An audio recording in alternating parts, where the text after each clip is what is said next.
We are back here for another exciting week of Aggie football. North Carolina A&T had last week off. The previous week, they went up to Elon and lost to the Phoenix 27-3. But we are back again this week as we go out of conference and play in Norfolk, Virginia against our former MEAC foes, the Norfolk State Spartans. With us here once again is our head coach, Mr. Vincent Brown.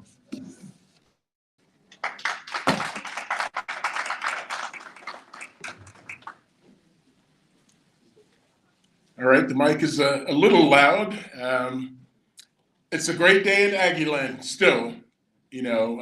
Before we get into football in the bye week, it was a couple of days ago when I saw the news that Chancellor Martin was planning to retire.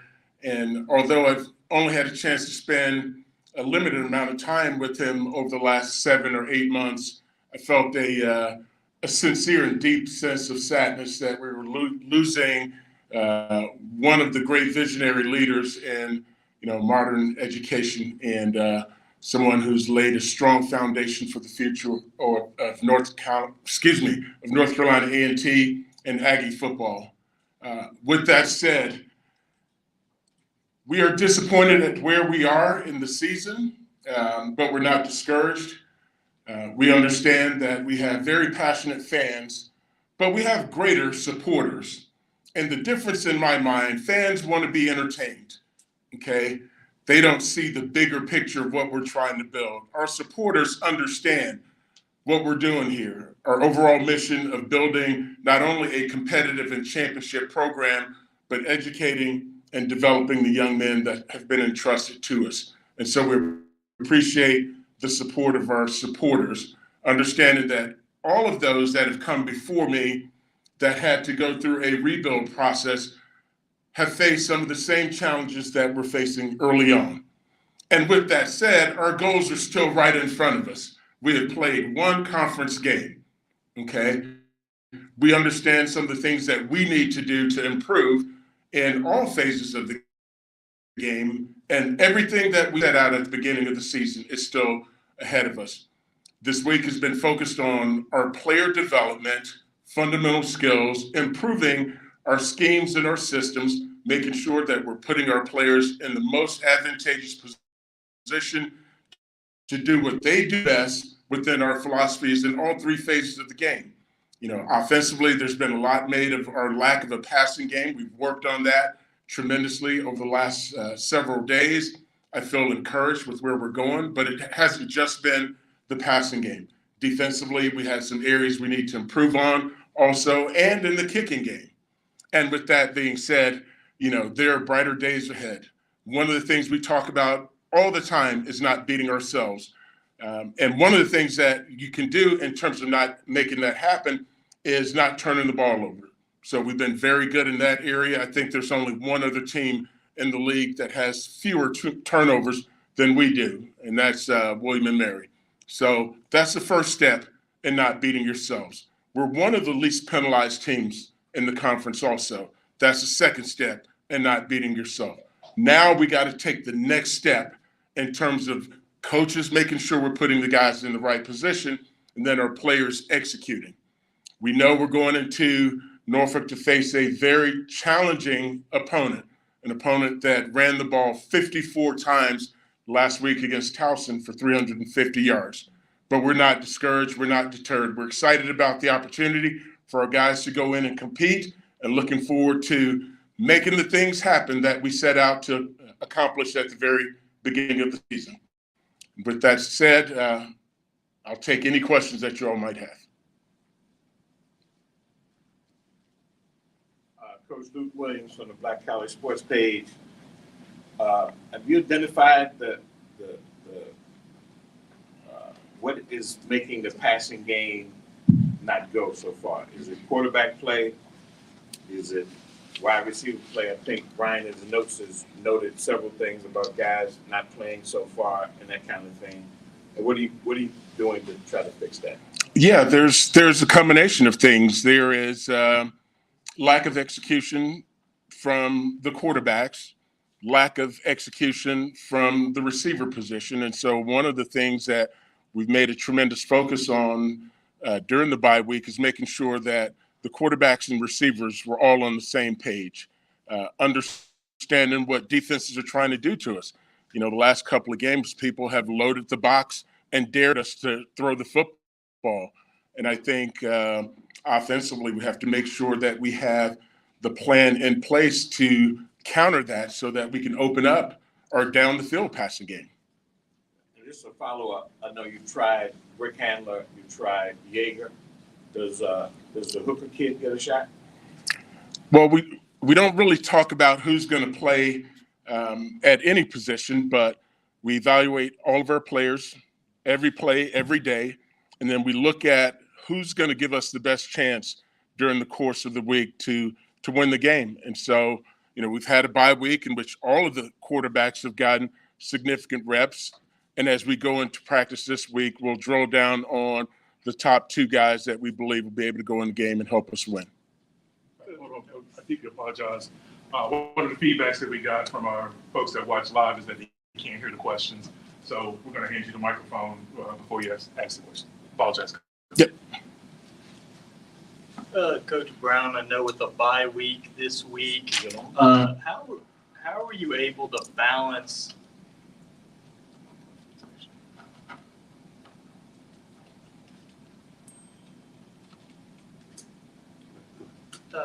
Coach Brown, I know with the bye week, you had that extra week between here. What has been the practice schedule like, the preparation schedule like, balancing improvement from the first couple weeks with preparing for Norfolk State? Yeah, so we really kind of split practice. The 3/4 of the practice was focused on us, our fundamental skills, development, individual, our systems and our schemes. And then each day we allocated a portion of practice towards the Norfolk State game plan. So, last Tuesday it was first and second down. Wednesday it was third down. Thursday it was red zone. We practiced Friday, first and second down again. We practiced Sunday, it was third down again. So there's focus on us primarily, but also getting an introduction into what they do schematically. And I guess during those sessions, what are maybe the biggest positives you saw in terms of the improvement and the progress, moving forward for you guys? Yeah, I think the energy, the excitement, the enthusiasm of our guys is still there. We're seeing progress with the offense being able to move the ball down the field. We lean on our running game. That's still there. And then defensively, guys trying to focus on eliminating the things that cause you to lose games, which is getting the ball thrown over your head and not setting the edge, playing the force properly. From a wide receiver standpoint, it was on the notes that you guys had a number of drops this season. What are some things you guys working on over there at the bye week to improve that? And overall, what is your feeling with the wide receiver corps right now? I think we have talented receivers.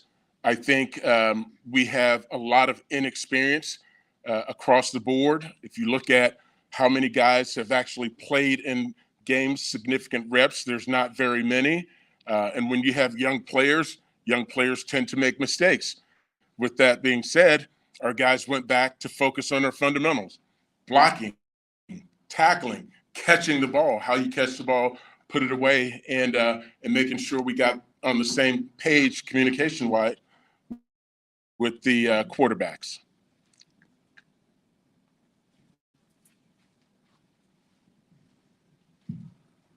Coach Brown, what do you take from the fact that Norfolk State has been able to defeat 2 CAA teams this early in the season? That they got some really talented players. Their quarterback is a third-year starter. He's got very good athleticism. He's got good accuracy. They have a FBS transfer receiver that's doing really big things for them. They have 2 really talented backs. They got a system that they've been executing for the last 2 or 3 years. And, you can see all of those things starting to come together. With that being said, this is all about us. It's always about us and how we go in and prepare and make sure that we know what we're doing, what will allow us to win that particular game. Coach, in terms of this game, what do you think will be the biggest key factors in terms of deciding the outcome? Yeah, it'll be our ability to stop their running game, our ability to get our running game going, and then to be able to be efficient with our passing game. And it's always that way, to be able to run the football, and have plays that challenge the force on the perimeter. And then when they start creeping people up, have the ability to throw the ball deep down the field. Coach, you mentioned at the beginning of the press conference that this was, you consider this a rebuild. Is that the sentiment you had at the beginning of the season, or did you have to kind of realize that some things might not have been what you expected them to be? Yeah, we came into this thing with our eyes wide open. We knew that there were, some really talented players that left the program before we even got here through graduation and through the transfer portal. Based on the timing in which we arrived, you weren't able to fill all of those needs. We were able to go out and get some kids to come in during the spring transfer portal process. And we know that as we've laid the foundation for what we're doing, that there's brighter days ahead. We have talented kids. We got to figure out a way to get the ball into their hands offensively and how to feature their strengths defensively. Is it also, as a coach, is it when you don't have a quarterback out of 4 guys who have talented skill sets, when you don't have one that just emerges, is that a lot more pressure on you guys to I guess pick one, or do you just kind of keep on going until one naturally just steps up? Yeah, that's the age-old question. If you got 4 quarterbacks, you have none.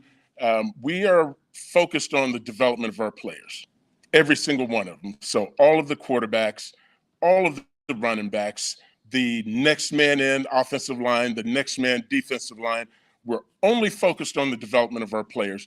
And at some point, someone will separate themselves and say, well, he's the guy. And that's where we're moving towards, to looking at, well, who's going to be the guy that, as we've evaluated players since the start of training camp, that we believe is going to give us the best chance to win the rest of this season. And also, a follow-up to that, against Elon, Zach Gabriel played the entire game. He struggled. He had 2 turnovers and less than 100 yards passing. And previously, Eli Breakhandler, he struggled, but he was kind of pulled quick. How do you determine when to go to the bullpen and when to stick the start? Yeah, each game is different. If you go back to the early part of the Central game, we had significant challenges within the first 8 to 10 plays. And the decision was made early on, hey, let's go with another guy here. If you look at the Elon game, those challenges came later in the game. There are some efficient things happened early, but really the difference was in the timing in which the turnovers occurred. Coach, after the last game, the Elon coach complimented you guys in terms of your pass rush and being able to stop their pass. Was there anything that you guys did leading up to that week that you think paid off in terms of, holding their pass attack at bay for a while there? Yeah, we always go in and understand the who and the what can cause you to lose games. It's always about the players. And so we build our plan around stopping their best players. Typically, when a team goes 0 for 13 on 3rd down, you come out on the winning edge of those games. And unfortunately, that didn't happen for us. But I think Coach Zeidenberg does a great job of designing a plan for us to take advantage of some weaknesses that the offense may show. And each and every week, we're just looking to build on those things that are going to give us the best chance to win the game. And I guess maybe one of the few times where they had a big play through the passing game, actually on a punt play, not really a typical defensive play. Was there anything you recognized in terms of the coverage, to prevent a guy from sneaking out like that in the future? Yeah, that play was all about a sense of urgency. We talk about our guys and essentially everyone that touches the program having a sense of urgency in what we're doing to make sure that we're on point, that we're operating at a high level. And we had a defender that just kind of meandered over wasn't set, ready to play, and they took advantage of it. Coach, what is your level of patience right now? I am a naturally patient person, and I am not discouraged by where we are. I'm disappointed with where we are, but by no means discouraged. We're focused on developing our guys, and that development comes on and off the field. And we know if we keep doing things the right way, that the wins will come. Are there any specific things after this week off that you emphasize as a means of turning things around after the start you've had? Yeah, I think defensively we've placed a tremendous amount of effort on tackling. Our tackling wasn't where it needed to be in the Elon game. I think, I said to our staff that over 100 yards rushing were attributed to missed tackles. So we worked on improving our tackling, and then obviously our passing game and how we can get the ball into the hands of our playmakers quickly and efficiently.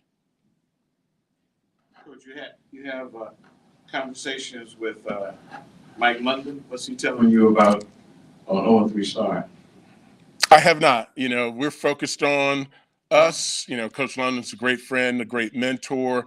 I've spoken with some other mentors and coaches that have been in similar situations where you're taking over a program in which you've had some significant drain on talent leaving the program, and it's just remained steadfast. You go back and you look at the coaches that have come before me and the success that they've had the first year or so. It's not always pretty, but you're laying the foundation for the things that are going to bring greatness to the program. Have you had time to look at what's happening in the CAA, how everybody else is doing in the CAA? Have you made an assessment of what's the situation right now conference-wise? I have. I haven't gotten a chance to watch every team in the conference play, but we get weekly updates statistically on how teams are doing, and we look at every area, whether it be offense, defense, special teams, third down percentage, red zone percentage, all of those things we look at, and we make notes of how do we get ourselves into the upper echelon statistically in all three phases. And in that regard, who in the CAA is particularly maybe playing well right now? Who is undefeated? For those of us that may not be watching exactly in the conference, who are the teams that are so-called at the top of the conference right now? Well, I can now William & Mary is the best team in the CAA right now. They're undefeated. They are absolutely destroying people defensively, not allowing very many points. They're at the top of the conference running the football. They're near the top in scoring. And as you look at that team, that is a team built for where they are right now. It is a senior-laden team with guys that are in their fifth, sixth seasons in some capacities that are really leading the charge for them. Coach, you started off by talking about fans. You started off talking about fans versus supporters. Mm-hmm. Does the scrutiny that you're getting the last couple of weeks, is that something unique in your coaching profession? Is A&T a different animal? And the second question, part of that question is, what should be the expectations of the fan base as the rest of the season goes forward? It isn't. I think the fan base here is extremely passionate. The university community is passionate about everything A&T. But I believe when you lay a foundation for success, whether it be on the football field, academically, in the science department, the engineering department, whatever, there are certain steps that have to be taken. And we know those steps don't always come easy. It's not always a immediate, here's the results of our effort. So we're staying steadfast to the things that we believe in. And again, we've got great supporters here. I can't tell you the number of people that have called, emailed, text, Coach, you guys are doing it the right way. You're doing it the right way. Keep your head up.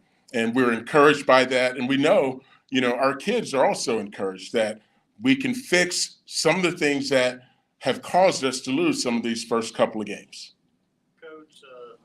mentioned setting the edge being something you're looking at, being able to stop the run. What are the drills that the team is doing in practice to make sure that guys are identifying blocks properly and making sure, they're not getting taken out of plays, washed, or, in the wrong position? Yeah, so we always have some combo periods where we'll work against the offensive line or the big skill positions on beating blocks, recognition and reaction. And then we always have going back to our base fundamentals of how you take on blocks, how you get off blocks, and how you tackle.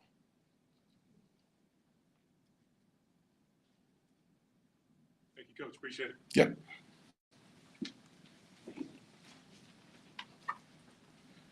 Sorry for the technical difficulties. I think we got some of the issues straight. We have with us two players here today. We'll start with our long snapper, Bryson Ready. Does a great job for us, long snapping. So if you come on up to the mic.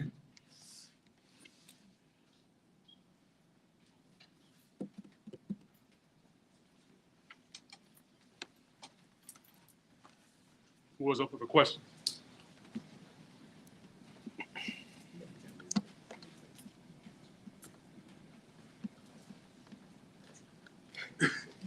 Being here, You got questions? Okay, you got some questions. yeah, you want to? Yeah, how long you been long snapping? What's your background? Where you from? So I'm a sophomore from Glen Allen, Virginia, which is outside of Richmond. I started long snapping probably going into the 7th, 8th grade, and so I've been doing it for a while. I realized that I'm not the biggest or fastest person, so if I wanted to play football at the level that I'm playing at, I needed to get good at something, and that was long snapping, so that led me here. So do you snap for both field goal, PATs, as well as punts? Yep, that's typically what long snappers will do is snap for PATs and punts. So you were here last year. I was here last year, yes, sir. But you weren't the starter last year. I started on punt snaps last year, and I was backup for field goal. Why does one want to be a long snapper? What's the driving motivation So, to put your head down and hope you don't get run over? oh yeah, so with long snapping, I just really love being in a team, being in a team culture, and I love football, and so I love everything that comes with it. And I mean, maybe it's not the most glorious job, but I do what I can do to help the team succeed and make sure and whenever I'm on the field, make sure the job gets done. What things do you do to perfect the craft? I mean, it looks to maybe the casual observer simple, but Yeah. it's not. No, for sure. There's a lot of drills that I learned just like growing up, and you have to keep with it every single day. You can't take too long off, or else, I mean, a bad snap can really mess up a game for a team. If I snap one over the punter's head, it goes through the end zone. I mean, it really just messes with us. So practice every day, snap every day. We have special teams periods every day, which we have to perform. What do you do after you snap the ball, generally? So after I snap the ball, it changes depending on if it's a field goal or a punt. On a field goal, snap the ball and get big, get wide, make sure the A-gaps are covered, make sure nobody can get through and penetrate and block the kick. And then for a punt, so you snap the ball, and me personally, and our coverage currently, after I snap the ball, just have to split the field in half and make the returner pick one way or the other. Generally, just try to fit up the returner. We posted any tackles yet? Yes, sir. Last year I had 3 tackles. Usually punters don't make tackles. No, punters don't. Take the punter out one time, I believe. Yeah, no, we do a lot of coverage drills in practice too, and tackling and stuff. So a little more than the punters. Receivers have highlight moments, running backs have highlight moments, quarterbacks have highlight moments. What's a long snapper's highlight moment?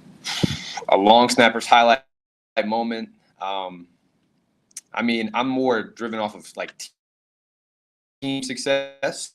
So we'll get on the make a big field goal that I don't get credit for the points that go on the board, but I get credit for the operation and stuff like that. So I'm perfectly content with just if stuff's going well for the team, then that's all that really matters to me.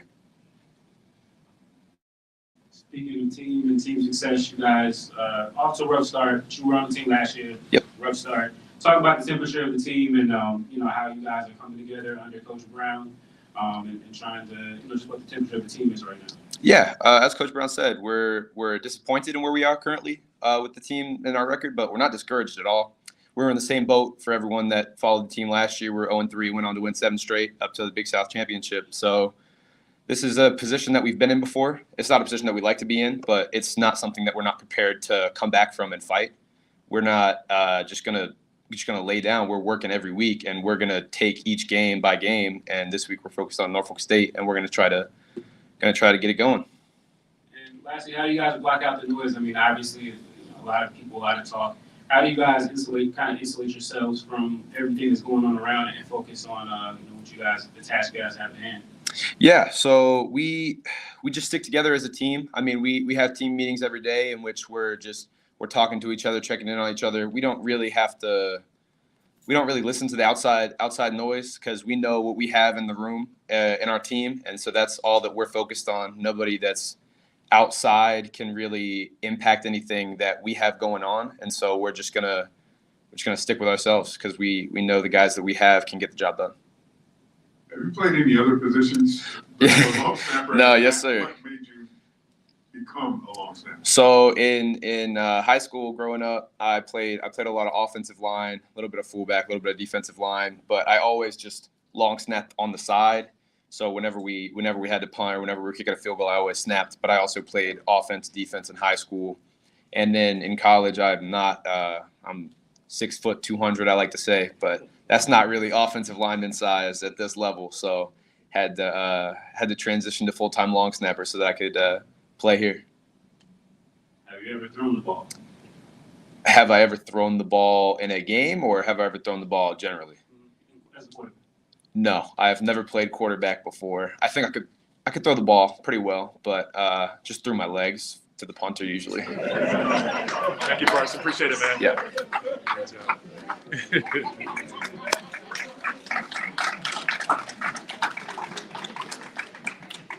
We have two of the most outstanding corners on our football team.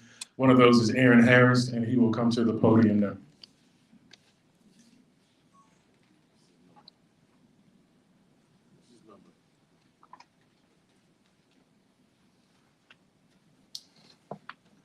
Questions?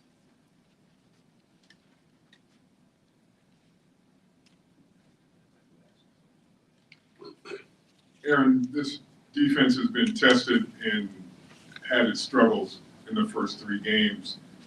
What as a unit are you guys talking about and primarily trying to do to reverse the trend and keep teams off the scoreboard as often as they have been so far? Mostly we just trying to stay together. I will say one thing we got to do better as a defense is take the ball away. Give the offense a better chance to get better field position, get in the end zone. So, we took this bye week to focus mostly on technique, attention to detail, the small things that really can tell the win or a loss. So we just plan to stay together and continue to do what we've been doing, just trying to play better defense overall as a defense. Coach Brown mentioned missed tackles, and that seems to be the biggest obstacle to you guys breaking through. Is it fundamentals? Is it just not catching up to the ball carrier? Just from your perspective, what's going on with that? I would mostly say it was probably fundamentals. Not really running through the tackles, kind of diving. I would catch myself doing that sometimes as well. So, that's why we took a lot of time this bye week to focus on running through contact, not just throwing your body out there. So that's pretty much all it is about that. Hey, Aaron, give us a little of your background. Where you from? I'm from Elizabeth City, North Carolina. High school? Northeastern High School. How'd you pick A&T? That's what Donald Webb was going to ask you when you get on the radio show. So might as well practice now. A&T was one of the 2 offers that I had. I had another offer from Chowan University, Division II. Came here on a half scholarship, just wanted to take what was biggest for me. that's came on my official visit, they automatically made me feel like I was home. So I felt like a family. So I tried. It didn't take me long to choose A&T after I came on my official visit. I committed on the spot. So it really made me feel like family here. Are you playing corner? Yes, sir. How would you assess the defensive backfield secondary play over these 3 games? I feel like we've done pretty well over the past 3 games. I feel like we're very experienced on the back end. We're trying to be the leaders for the defense. We can always be better. We can take the ball away more. So coming into this week against North State, we expect to thrive and be better than we was the first 3 weeks. You play right side or left side? Both. So you don't necessarily stay on the side. You follow a particular guy you might be covering. No, sir.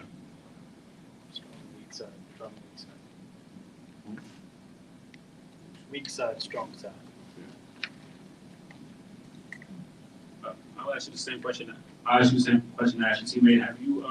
How are you guys dealing with, just blocking out all the noise and staying focused as you guys continue to try to turn the ship around?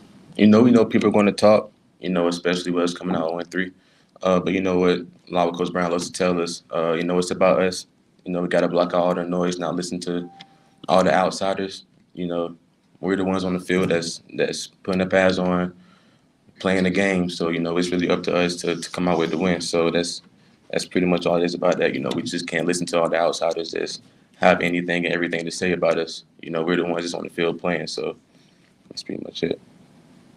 I guess in terms of, the coverage schemes, the different alignments that you have, how do you compare the system under Coach Brown versus the system in year prior?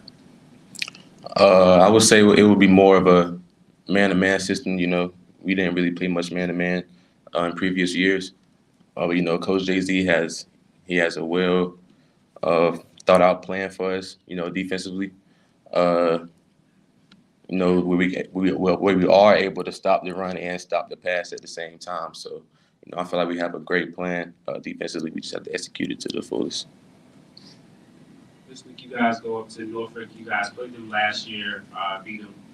Just talk about going up against Norfolk State. I know this is kind of close to where you're from anyway. Just talk about, the opportunity to play there and, play against another HBCU, former conference opponent. But just talk about the opportunity to go up and go get this win.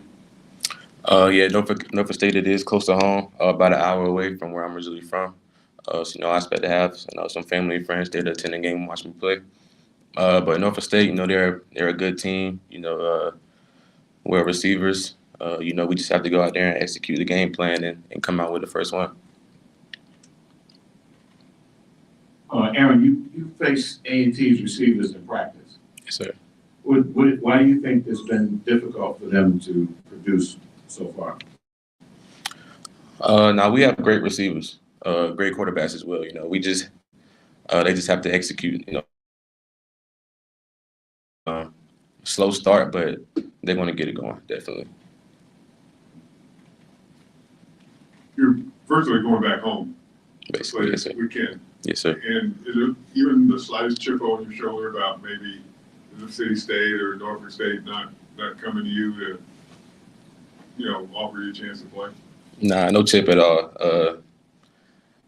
Ultimately, I feel like it's their loss. I came to A&T for a reason. I love the atmosphere, love the coaching staff. So that's pretty much it. Thanks, Aaron. Appreciate it. Thank you. Great job.